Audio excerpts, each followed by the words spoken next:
I look like I stormed the Capitol, but I did not. But I know a lot of guys who did, and fuck those guys. Man, y'all know I love a good petty ad, but also I love it when people speak truth to power. Well, we saw this video of a United Auto Worker, labor leader, and he was like, you know what, white folk, it's time for us to step up. Watch this. My members are tired of people talking out of both sides of their mouth. We're ready for a party that puts in work for working people, puts in legwork for working people. And the WFP does that every single day. Every couple of years, it seems to me that we're asking black people to save this country. In the last election cycle, we asked black women in Georgia, please save us. In this election, we're saying, dear black men in the suburban counties outside of Philly, please save us. If we're going to ask that every couple of years, it's a fair question to ask guys that look like me, start handling your boys. Start handling your boys. I look like I stormed the Capitol, but I did not. But I know a lot of guys who did, and fuck those guys.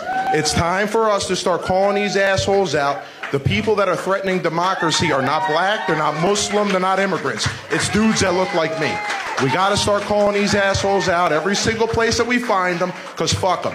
I believe in this country. I'm a veteran of this country. Waving a flag and screaming at immigrants don't make you a patriot. It makes you a fucking coward. This country, we are the true patriots because we don't hate everybody just because they're different. We gotta get this. Listen, I'm not gonna sit up here and be like, oh my God, Kamala, hooray. I'm voting for her. I'm not happy about what they're doing in Gaza, in Lebanon. I'm not happy about what's happening. I'm married to a Palestinian. I am not happy about this. But we have two choices between a woman that we can work with or a fascist. Damn, I'm a Congo. He cut right to the chase, didn't he? Right to the chase. I loved it. I saw it on your Instagram earlier today and shared it everywhere.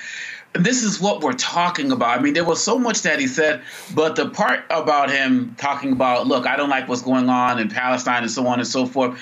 These guys are like, oh, she needs to be angelic. She needs to give me everything on a silver platter. And then maybe I'll think about voting for her. He's like, yo, we got to get her into office. You know, maybe we can challenge. My wife's Palestinian. We can, that's what politics is about. And these people are like, well, I don't know her policies, don't want to go to the website because they don't want to read, or don't want to realize that they can push her in one particular way or the other. And then also his ability to talk about how every single person needs to take responsibility for themselves. And in the white community, that's a big issue in terms of will they actually show up for Kamala. People still don't know, but they're ready to blame black men regardless of what happens. Trump ain't Did you know that Trump wanted the military to actually shoot Black Lives Matter protesters? I mean, Trump is not He let people die during COVID and then told us to drink bleach. He tried to kill the stimulus bill and couldn't, so he delayed the money just so he could put his name on the check. Trump ain't He used the death penalty to execute black men like Brandon Bernard. He f***ed Obama's economy, lost thousands of black jobs. He started inflation and gave his billionaire buddies a tax cut. America, Trump ain't Don't vote for that man. He's nothing but Vote Kamala Harris for president. They said we were dead. Detroit waving the white flag, the city filing for bankruptcy. That our best days were behind us. That living here is like living in hell. But you know what we said? We said, F that. We rebuilt ourselves. We looked out for each other, got our hands dirty, and put in the hard work. And this guy, he don't know anything about that. We are a city of winners, of up-and-comers, of builders, the Motor City. Bigger and better. Here, we believe in freedom. We don't bow down to nobody, and we never will. And so what Donald Trump doesn't understand, or care to learn, is that when he said, our whole country will end up being like Detroit if she's your president, that he should be so goddamn lucky. I'm Kamala Harris, and I approve this message. Philly Tough is different. They insult us. Bad things happen in Philadelphia, bad things. They don't like us. We don't care. Because here's the thing that people like Donald Trump don't understand.